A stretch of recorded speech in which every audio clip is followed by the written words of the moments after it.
आप सभी को मेरा नमस्कार। मैं प्रवीण सोनी अपने YouTube चैनल पर आप सभी का स्वागत करता हूं और आज की इस वीडियो में हम बात करेंगे एचपीएससी की रिजर्वेशन पॉलिसी के बारे में। जी हां, आपके बहुत ज़्यादा कमेंट्स ऐसे आते हैं कि सर एचपीएससी की रिजर्वेशन पॉलिसी पर एक वीडियो बनाइए। यानी एचपीएससी की रिजर्वेशन पॉलिसी आखिर है क्या, कौन सी रिजर्वेशन पॉलिसी को एचपीएससी अपनी नियुक्ति प्रोसेस में फॉलो करती है। तो इस छोटी सी वीडियो के द्वारा मैं आपको रिजर्वेशन पॉलिसी पर डिटेल से समझाऊंगा। लेकिन वीडियो को आगे बढ़ाने से पहले कहूंगा कि चैनल को यदि सब्सक्राइब नहीं किया है तो पहले प्लीज चैनल को सब्सक्राइब जरूर कीजिएगा और वीडियो को अंत तक जरूर देखिएगा। तो चलिए बात करते हैं रिजर्वेशन पॉलिसी के ऊपर। एचपीएससी की जो नियुक्ति प्रक्रिया है उसमें एचपीएससी 3 स्टेप को फॉलो करती है। पहला होता है प्रिलिमिनरी एग्जामिनेशन यानी स्क्रीनिंग पेपर जिसे आप बोलते हैं। दूसरा होता है सब्जेक्ट नॉलेज टेस्ट जिसे आप सब्जेक्टिव पेपर बोलते हैं। और तीसरा होता है आपका इंटरव्यू यानी लास्ट स्टेप होता है इंटरव्यू। तो इस भर्ती प्रक्रिया में कोई भी भर्ती हो एचपीएससी की तो 3 स्टेप फॉलो किए जाते हैं। अब जब आप अपना एप्लीकेशन फॉर्म भरते हैं यानी एडवर्टाइजमेंट जारी की जाती तो आप अपना जो फॉर्म भरते हैं उसमें जिस भी कैटेगरी को आप चूज करते हैं, जैसे आपने जर्नल में फॉर्म भर दिया तो स्क्रीनिंग के अंदर सब्जेक्टिव के अंदर आप जर्नल कैटेगरी में ही फाइट करेंगे। कहने का मतलब रिजर्वेशन का जो बेनिफिट है वो आपको स्क्रीनिंग या सब्जेक्टिव की स्टेज पे नहीं दिया जाएगा। आपको वो जो रिजर्वेशन का बेनिफिट है वो दिया जाएगा इंटरव्यू के बाद में यानी फाइनल रिजल्ट के अंदर। जैसे स्क्रीनिंग पेपर का रिजल्ट जो आया है वो जर्नल की कट ऑफ उसमें 60 गई है और आपने किसी भी कैटेगरी से फॉर्म भरा है, जैसे जर्नल से भरा है, ईएसएम से भरा है, बीसी से भरा है, फिजिकल हैंडीकैप्ड से भरा है, किसी भी कैटेगरी से, ऐसी कैटेगरी से भरा है, किसी भी कैटेगरी से जब आपने फॉर्म भरा है तो जर्नल की कट ऑफ यदि 60 चली जाती है और आपके नंबर चाहे 80 हो तो आप अपनी ही कैटेगरी में शामिल होंगे, ना कि जर्नल में जंप करेंगे।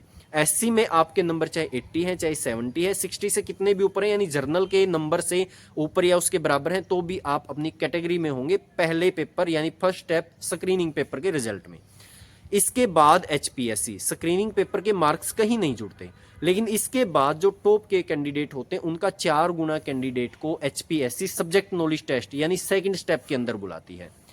यदि आपने बीसीबी से भरा है तो आप टॉप, यदि 10 सीट है तो 40 कैंडिडेट में बीसीबी में ही यानी अपनी ही कैटेगरी में होने चाहिए, तब आपको बुलाया जाएगा सब्जेक्ट नॉलेज टेस्ट के लिए। अदरवाइज चाहे आपके नंबर कितने भी हो, जर्नल से ज्यादा हो तो आपको बुलाया नहीं जाएगा। यानी आपकी कैटेगरी की सीट का 4 गुना में आप आते हो तो इसके बाद सब्जेक्ट नॉलेज टेस्ट लिया जाता है और सब्जेक्ट नॉलेज टेस्ट के जो नंबर आते हैं उनमें भी आप अपनी ही कैटेगरी में फाइट करेंगे यानी जर्नल में नहीं जाएंगे, चाहे आपके नंबर कितने भी हो, चाहे आप एससी के कैंडिडेट हो और फर्स्ट रैंक आपका बनता हो सब्जेक्ट नॉलेज टेस्ट के नंबर के हिसाब से।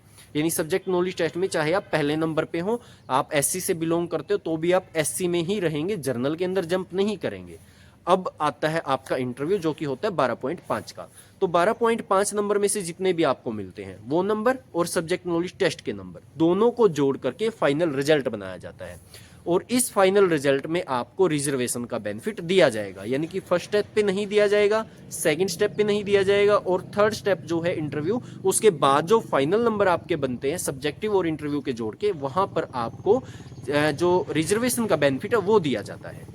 ये फाइनल रिजल्ट कैसे बनता है, जो फाइनल रिजल्ट बनाते हैं तब आपकी एक बार सीट देखी जाती है। जैसे जर्नल के आप कैंडिडेट हैं और आपकी सीट है 100, तो चाहे आप बीसी के चाहे आप एससी के हैं, सबसे पहले जर्नल के कैंडिडेट देखे जाएंगे कि जर्नल की सीट 100 है तो 100 सीट के लिए टॉप के 100 कैंडिडेट को उठाया जाएगा, चाहे वो एससी का हो, चाहे वो बीसी का हो, चाहे वो पीएच हो, ईएसएम हो, डीएसएम हो।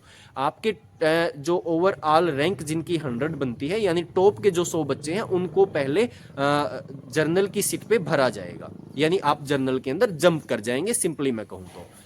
लेकिन इसमें भी एक बात ध्यान देनी होती है एचपीएससी को कि जैसे आप एससी के हैं तो एससी में या बीसी में या किसी भी कैटेगरी में आपने कोई रिलैक्सेशन ना लिया हो। रिलैक्सेशन कैसा, जैसे आपने कोई एज रिलैक्सेशन ना लिया हो, आपने कोई गुड एकेडमिक रिकॉर्ड में रिलैक्सेशन ना लिया हो, और खास करके जो एससी कैंडिडेट होते हैं उनका एस्टेट होता है 81 पे और बाकियों का एस्टेट होता है 90 मार्क्स पे।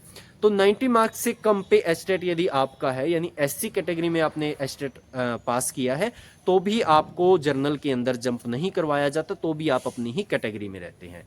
कहने का मतलब कोई भी रिलैक्सेशन आपने नहीं लिया है तो आपको फाइनल रिजल्ट के अंदर जर्नल के अंदर शिफ्ट कर दिया जाएगा।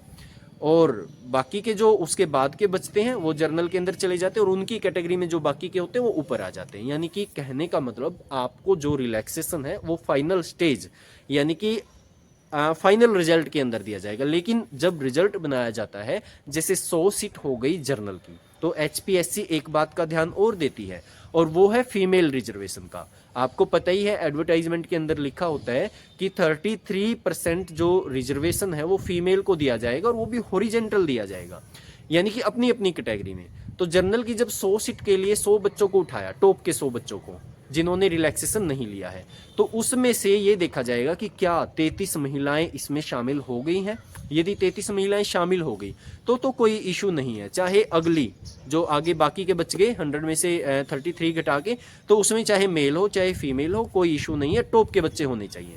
लेकिन यदि 33 वो नहीं होती, फीमेल 33 ना हो, तो 32 हो जाए, जैसे 32 हो जाए, तो एक फीमेल को आगे से लिया जाएगा, चाहे उसके कट ऑफ से कितने भी कम नंबर क्यों ना हो। यानी कट ऑफ में ना भी आती हो तो भी एक कैंडिडेट फीमेल को उठा के जर्नल में डाला जाएगा, चाहे वो कम नंबर क्यों ना हो, कट ऑफ से कम नंबर क्यों ना हो। लेकिन यदि 33 पूरी हो जाती तो फिर कोई समस्या नहीं है, फिर उनको शामिल कर लिया जाएगा, और आगे चाहे फीमेल आए चाहे मेल आए। और ऐसा भी हो सकता है कि 100 की 100 फीमेल ही हो, क्योंकि ये टीचिंग भर्ती है, ऐसा भी संभव है, तो भी कोई समस्या नहीं होगी। ऐसा नहीं है कि 33 हो और उसके बाद फिर फीमेल को लिया जाए। मिनिमम जो है वो 33 है, कि मिनिमम 33 होनी चाहिए। यदि वो नहीं होती तो अगले कैंडिडेट अगली फीमेल को उठाओ, चाहे उसके कम नंबर भी क्यों ना हो। अगर हो जाती हैं तो फिर कोई इशू नहीं है।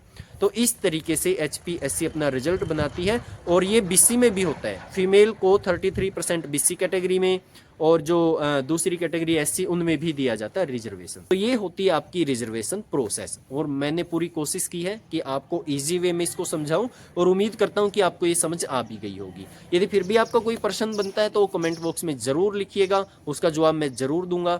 और आपको चैनल कैसा लगता है, आपको वीडियो कैसी लगती है, ये भी कमेंट बॉक्स में मेंशन ज़रूर कीजिएगा। आप सभी का धन्यवाद।